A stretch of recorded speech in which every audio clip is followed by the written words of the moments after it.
Yes, Killer Instinct. I still remember it like it was 1995.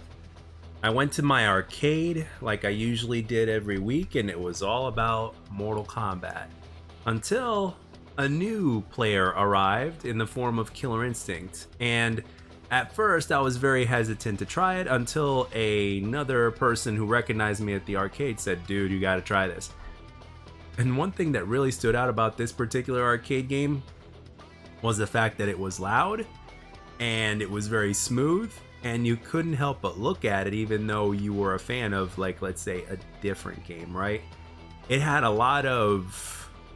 a few elements of Mortal Kombat in there, but yet it had its own personality, and this game pretty much ended up being a legend in the fighting game community. So much that people were talking about it on the internet for years to come, and then starting in 2013 through 2017, we basically ended up with a brand new Killer Instinct, and fans are still talking about it, and they're still claiming for a sequel. But with that being said, every single story of every single legend has a beginning, right? It all started somewhere. So please join me as we go over the beginning. We're going to describe Killer Instinct, and then we're going to look at it from everything from, like, let's say we got the gameplay, the plot, the characters, the development, the release, the reception, and then we got the arcade and the Super NES, and then a little retrospective and references and all that kind of stuff. So we're going to go from top to bottom, left to right, from start to finish. So without further ado, let's get into this this game story about this fantastic game called Killer Instinct that was released actually in 1994. So let's get right into it. So Killer Instinct is a fighting video game developed by Rare and published by Midway. It was released as an arcade game in the fall of 1994, and in the following year, ported to the Super Nintendo Entertainment System and the Game Boy. The game's plot revolves an all-powerful corporation organizing a fighting tournament. The story was adapted in a limited comic book series published under the short-lived Acclaim Comics imprint. According to Ken Lobb, the groundwork for Killer Instinct started as a Namco fighting game project in the early planning stages titled Melee, which itself later became Weapon Lord. During this time at Namco, aspects of Killer Instinct's core gameplay were influenced from SNK fighting games, namely both the World Hero series and the Fatal Fury series. Killer Instinct featured more detailed graphics and a more diverse of characters than any other games of its genre, as well as some gameplay elements unique to fighting games of the time. Instead of fighting enemies in the best of 3-round bouts, each player had 2 life bars. The player that depletes the other player's life bars first wins the match. The player also introduced auto doubles, which was a feature that allowed players to press a certain sequence of buttons to make characters automatically perform combos on opponents. Also featured on the game are combo breakers, which are special defensive moves that can interrupt combos as well. A critical and commercial success, Killer Instinct was followed by a sequel in 1996 in the arcade game Killer Instinct 2, later ported to the Nintendo 64 as Killer Instinct Gold, as well as a new 2013 game rebooting the franchise, serving as a launch title for the Xbox One. A port of the original game is included in the 2013 game under the title Killer Instinct Classic. Retrospective lists by various publications included it among the best fighting games of all time. So as far as gameplay is concerned, Killer Instinct plays like many other fighting games in which player controls the characters to beat up an opponent in a one-on-one encounter. The game borrows the attack set of Street Fighter and is also inspired by finishing moves from Mortal Kombat. There are also several features that distinguish it from other franchises. A double health bar instead of winning 2 rounds, each player has 2 bars of health. The player who depletes the opponent's health bar wins the bout, and a player does not recover health upon draining their opponent's first health bar. Automatic combos, many combos are automated after an initial button press sequence.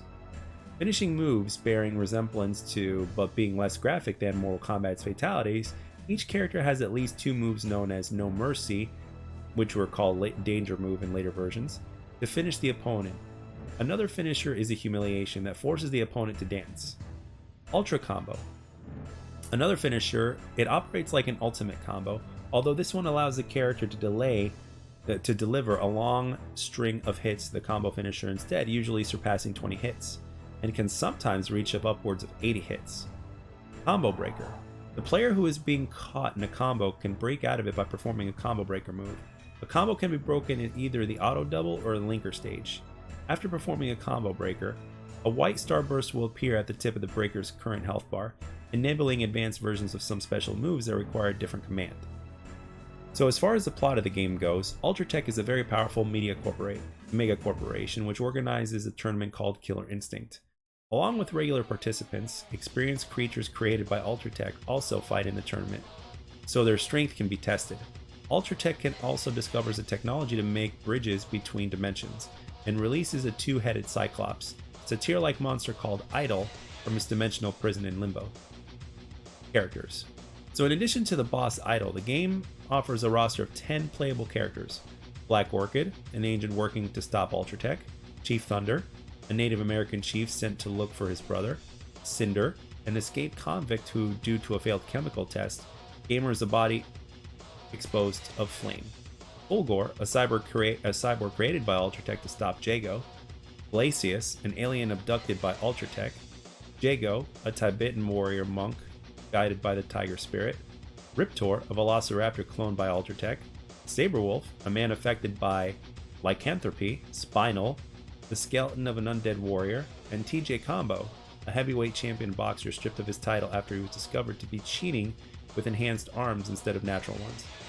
According to GamePro in 2010, Killer Instinct is remembered for its colorful cast of combatants, including a velociraptor, a sword-wielding skeleton, a creature made out of ice, and a host of other memorable characters. In 2012, Topless Robot wrote that it features one of the most amazing and varied cast of characters ever to grace a fighting game. As far as development for Killer Instinct goes, the concept of Killer Instinct dates back to early 1993, when game developer Ken Lobb sketched his concept during his time at Namco, dubbing it Melee. He sent his pitch for Namco, but it disappeared. It disapproved of the concept and instead made Weapon Lord in its place. Lobb took the concept with him of Nintendo of America, where he became head developer.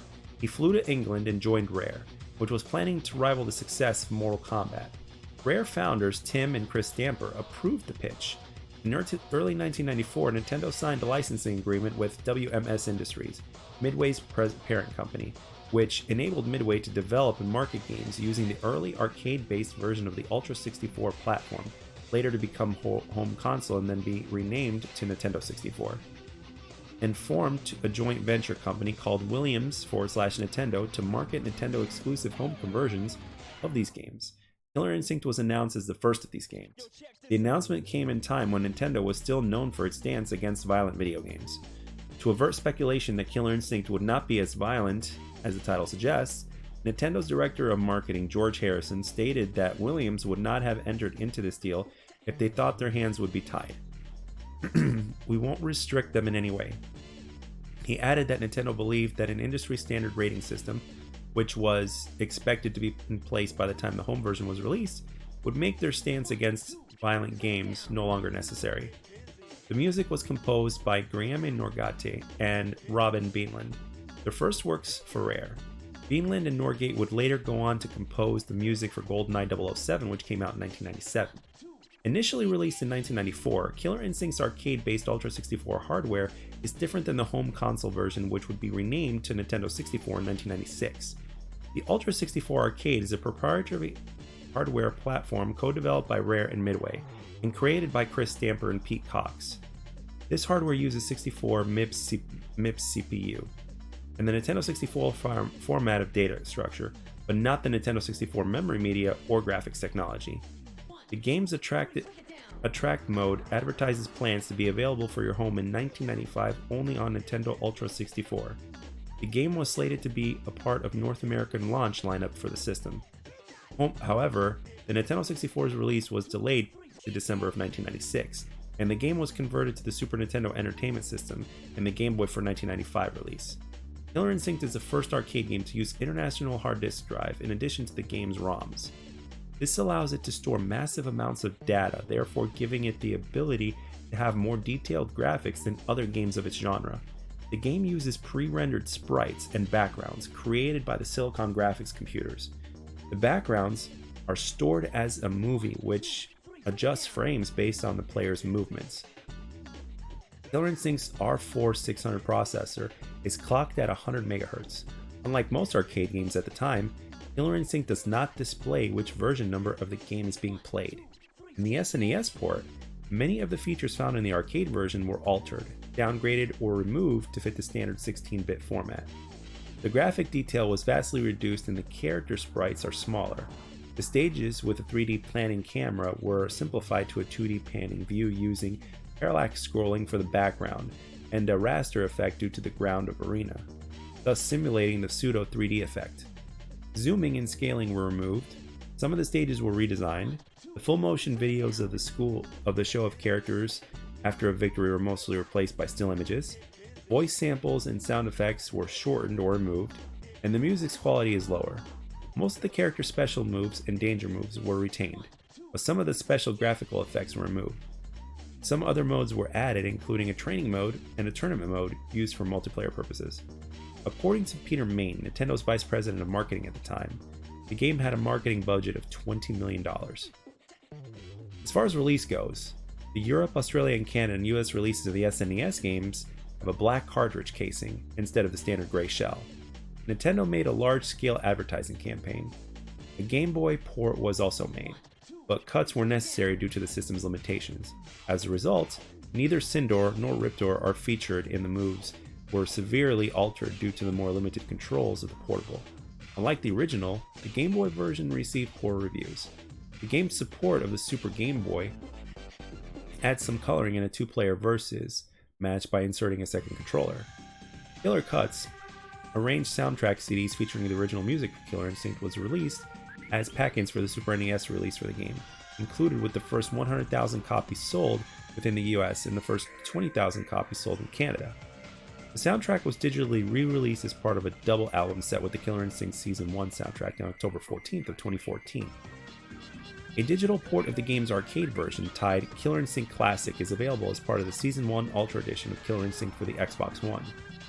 This port was developed by Code Mystics and includes a number of additional features, such as a new training mode, unlockable character sprite galleries and cutscenes, several visual filters, and the ability to play the game in both original 1.4 version and the later 1.5D version. An update late in December of 2014 added online multiplayer functionality. When it comes to reception, for the arcade, Killer Instinct is a commercial hit, and in the United States, Replay reported to be one of the most popular arcade games of January of 1995. By May of 1995, the arcade game had received about 500 million plays. It went on to be one of America's top 5 grossing dedicated arcade games of 1995. As of 1996, the game sold 17,000 arcade units. Killer Instinct gained critical acclaim in early 1995 article. The Fighting Game Industry of Electronic Gaming Monthly stated that for now, the undisputed king of the arcades is Killer Instinct.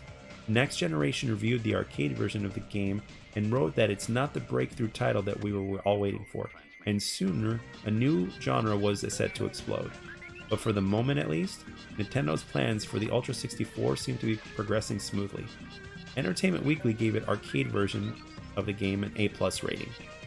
As far as Super Nintendo goes, the SNES version of the game was also met with positive reviews upon its release and was commercially successful, selling 3.2 million units with more than 150,000 copies sold in the US on its release day alone, and more than 1 million copies sold by November 23rd of 1995. The game's use of the 3D rendered models attracted acclaim. Video games reviewer Tyrone Rodriguez gave the game a score of 8, which was great, preferring it over Mortal Kombat 3, the other editor's additional scores being 8, 6, and 6. Entertainment Weekly gave the SNES version of the game an A and praised the quality of the port. Although the game was also praised for its combo system, soundtrack, and controls, GamePro criticized that the SNES version suffers from a lower frame rate than the arcade version and is also missing some of the best sounds and graphical effects, and accompanied by the combo system makes it too easy for the experienced players to defeat newcomers with a single chain of hits.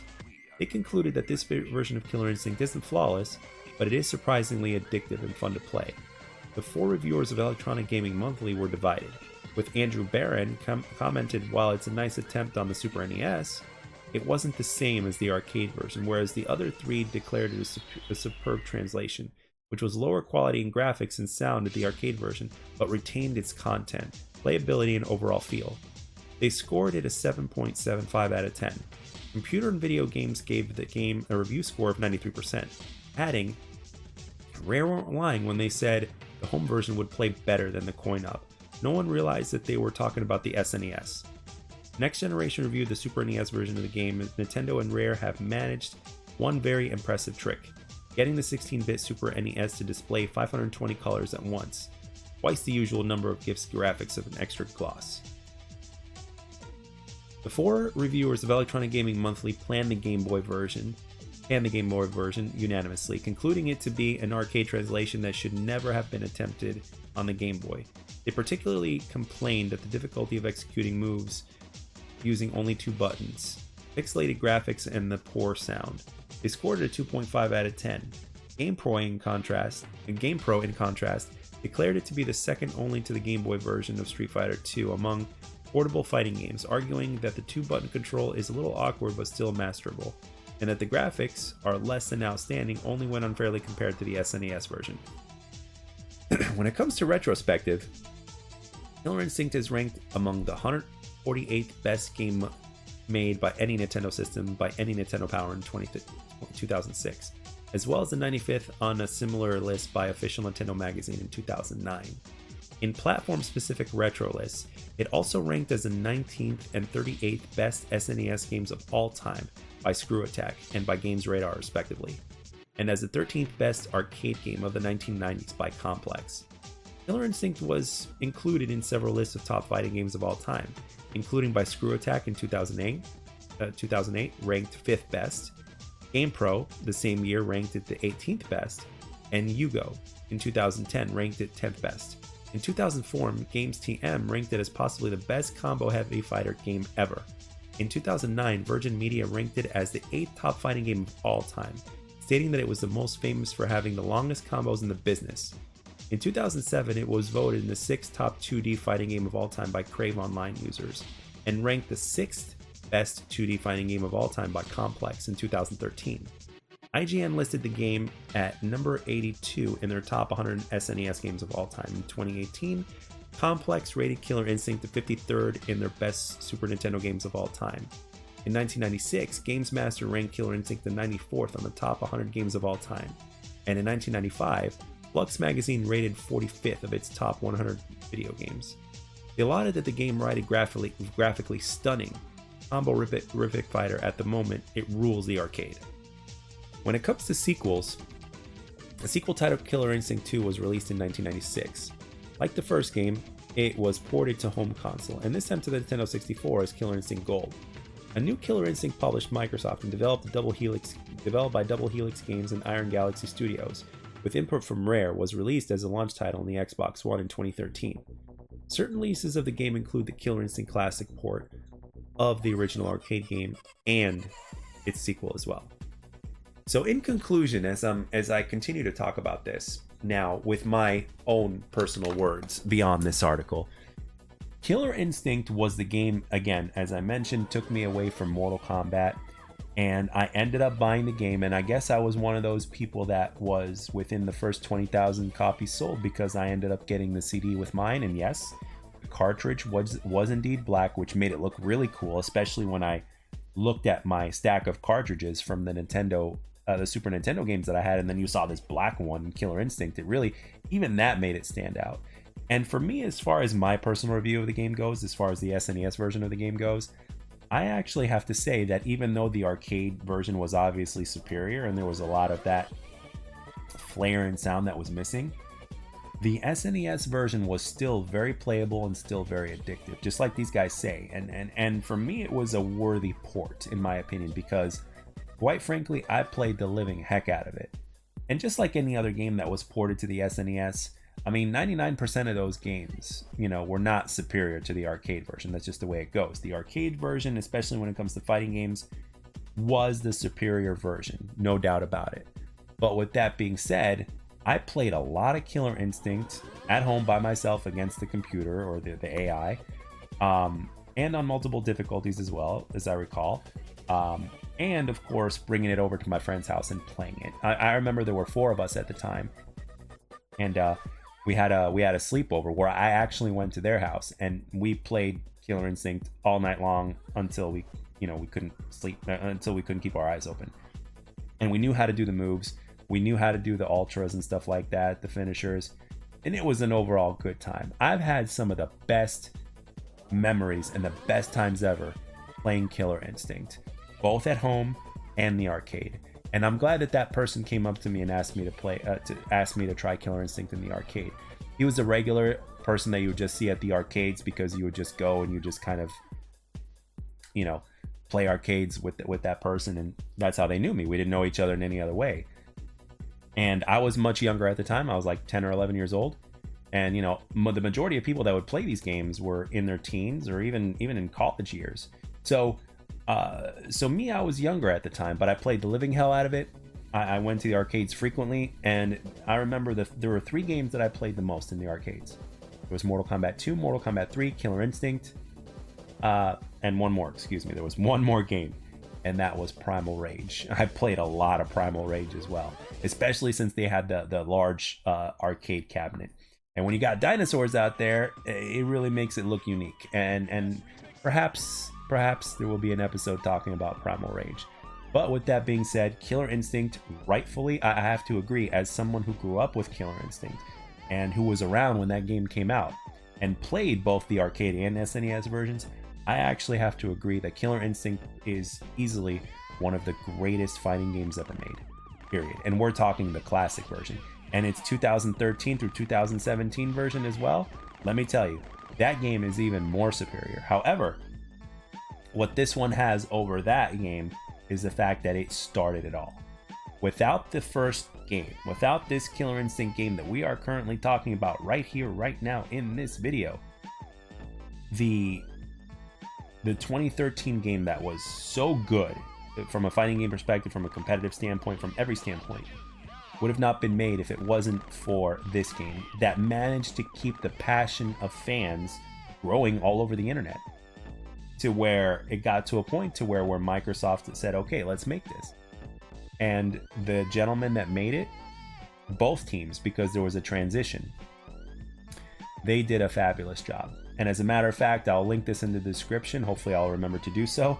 But there was a documentary about Killer Instinct, and I highly recommend you watch it. It's about an hour and 30 minutes long, or an hour and 45 minutes long. But I highly recommend you watch it if you are a Killer Instinct fan, and if you truly love the game, and if you really want to know how it started and how it came to be to where it is, and where it might possibly be headed, in terms of the passion of the fans and stuff like that. Watch that documentary. You will not regret it. It is an hour and a half to an hour 45 minutes of well spent time, in my opinion. I've actually seen it more than once and listened to it as well.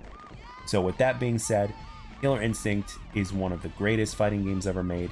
It is one of my favorite SNES games, and I have had so many great memories from that game, and I couldn't be more grateful for it. So with that being said, let me know down in the comments section below, what were your memories of Killer Instinct? What kind of impact did it have on you? What did it feel like the first time you played it in the arcades, or for the SNES if that was your first time? Whatever it was, what was your experience, and what are your thoughts on the game? I would love to know down below and have a conversation with you guys, and I hope you enjoyed this video, and I'll catch you on the next one.